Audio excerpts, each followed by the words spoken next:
Hi, AT from CNC at Home. We had made this plaque some time back. I've made a couple of them, actually 3 of them. And it's every 20-minute job is a broken bolt away from becoming a 3-day ordeal. Just bring that in. What I'm going to be doing at some point is I have some broken bolts that I will embed somehow in the bottom part of this plaque. What I want to do today is make this hangable. So on the back of the plaque, I want to put a keyway. So basically it's a hole that goes in and then comes over, makes a slot. And I use a special keyway bit for that. These are the ones that I got some time back. And it works pretty well. The problem is it's just too aggressive for the little CNC router. So what I'm going to do is get the big half-horse router out to do this job. We don't need CNC control. We just need to plunge it, move it over, bring it back, and pull it up. Let's get the big router out, get it set up, and if you like this video, give it a thumbs up. Okay, I lied. It's actually a 2-horse router. I have my keyway bit set. I've got it at the right height. I have my depth at 3/4 of an inch. So when this comes in, there's still a little bit of meat above.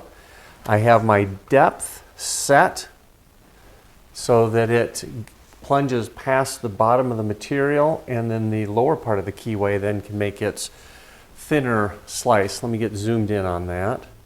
Okay, so we can see the bigger part. This is a 3/8 keyway, 3/8 of an inch, and then the lower part of that then is, I don't know what size it is, a little over 1/4 inch maybe. I don't know. It's an amount.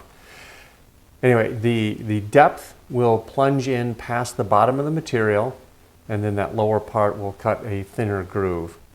Over on the side, I have a little stop set up. So I bring my material over and then I will plunge it down onto that bit. And then I will bring it over well past center, then come back to the stop, and then I can shut the router off, bring the material up. That way this will come right back out exactly where I plunged in. Hopefully that makes sense. As we do it, it should make a lot of sense. The way I have the router set up, as soon as I turn it on, I have a vacuum set up behind it. Let's take a quick peek at that. On the front controls, when I turn the power on, that activates the router and my vacuum system. And both of those also have to be on. If we look at the router, it is currently set off. I also have the entire system unplugged. So for safety, when you're working with a big piece of machinery like this, make sure it's de-energized, so when you're putting a different bit in or doing anything, there's no chance of getting hurt.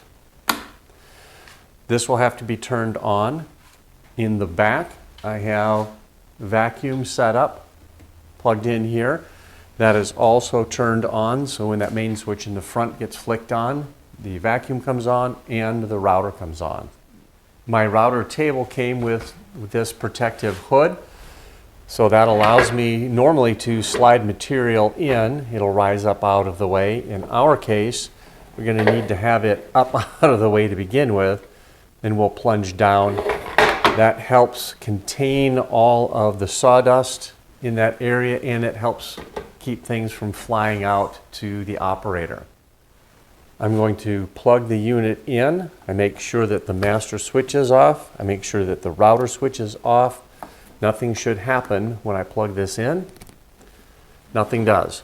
So that's exactly what should happen. Now we'll go ahead and turn the router on. On the router, we still have the main switch off. We'll get into position here, and then we'll put the power on and do our first attempt at this. So we'll need to bring the material in like so, get the machine on, and then plunge it down. I'm going to go ahead and get it turned on first.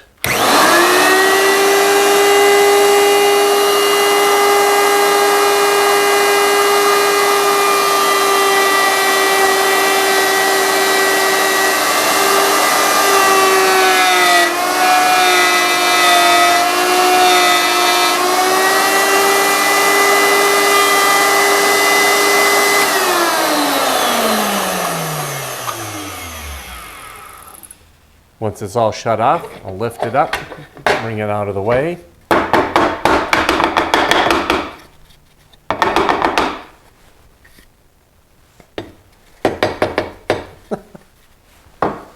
We can take a look at this.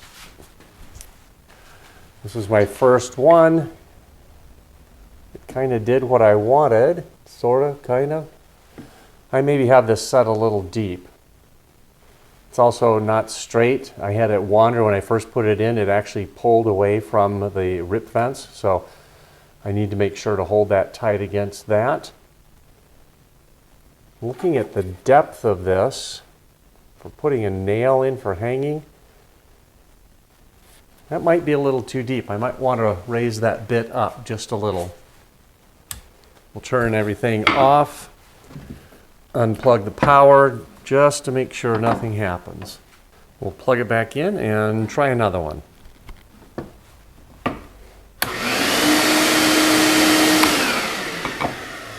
Got to turn the router on too.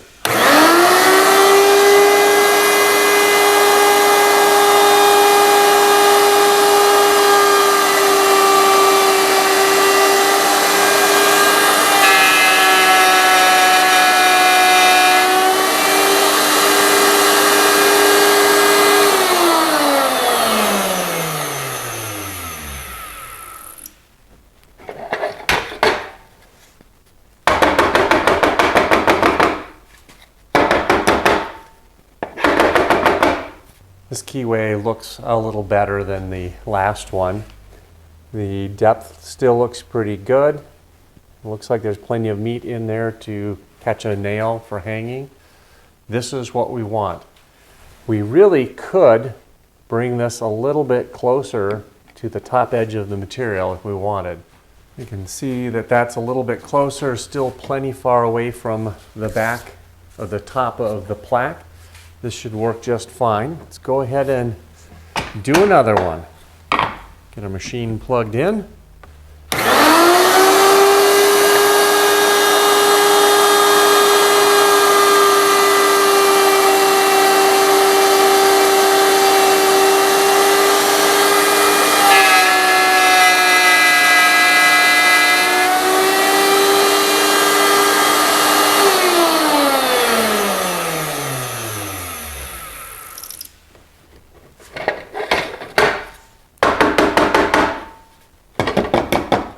That sawdust sticks in that keyway pretty well, so you have to kind of bang it out.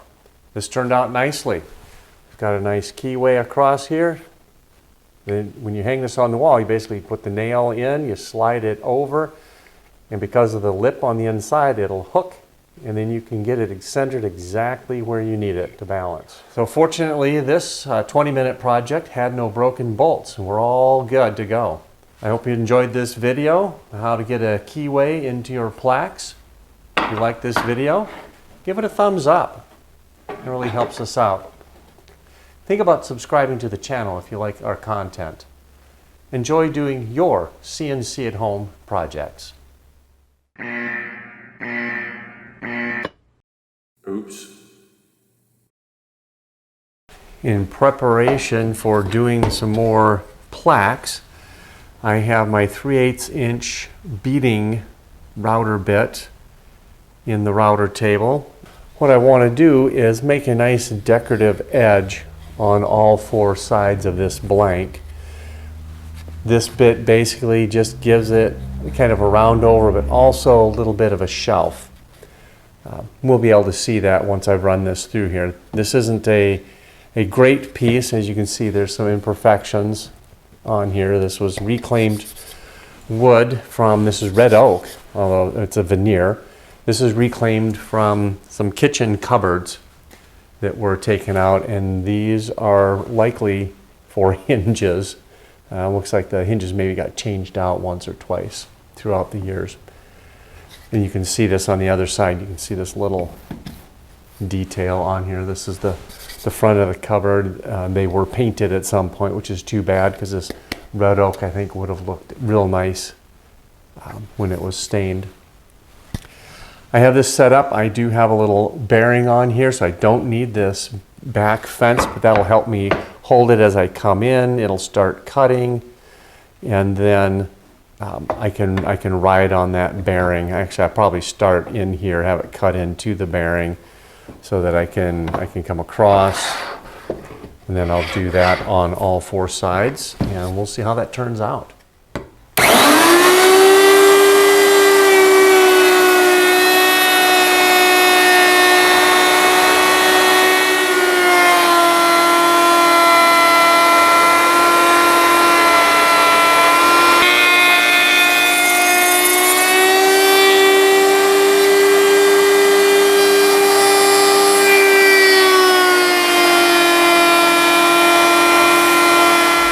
All right, well, that turned out kind of as expected.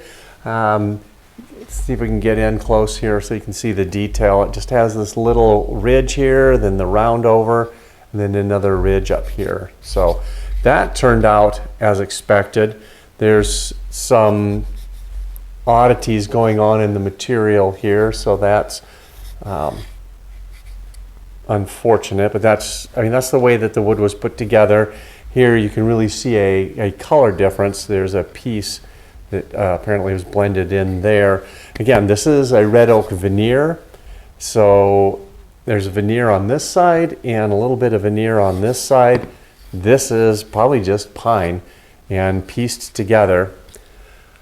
This won't look so good stained because of the different grain of the wood and kind of what's going on. So this might need to be a plaque that actually gets painted. I spent all that time getting the paint off of here, but this might need to be painted, or I'll need to spend quite a bit of time staining this. It may not show up on camera very well, but the way that the pine core was done was in slabs, so you can see a piece here, here, here, and here. So if that were stained, that's going to have a color variance. It may not look that good. Dark stain might work okay. I can experiment with that a little bit. That's a bonus though for the blending bit and how that works. So this is a good setup. I did run into an issue. It's been a while since I've used the router, where I was coming across and it actually lifted up. And I have a comb that I can have in place, and I thought about using it, that'll help me keep that down. The problem is if I put it here, then I don't think the dust collection then fits over it. So then I can't use my dust collection. The nice thing about that is you can have that set down, put some tension on those comb fingers, get that tightened down. That way, as you're running it through, it really is kind of hard to do because these are really pushing down on that. And so that will help hold the material down. The problem here is it looks like it's actually hitting that router bit too, so that maybe wouldn't have worked in this current configuration. So I wouldn't have been able to put it in the middle. The other option is to put it off to the side for holding the material in place as you're either feeding it in, or you can have this over on the output side. Come on, what's going on here?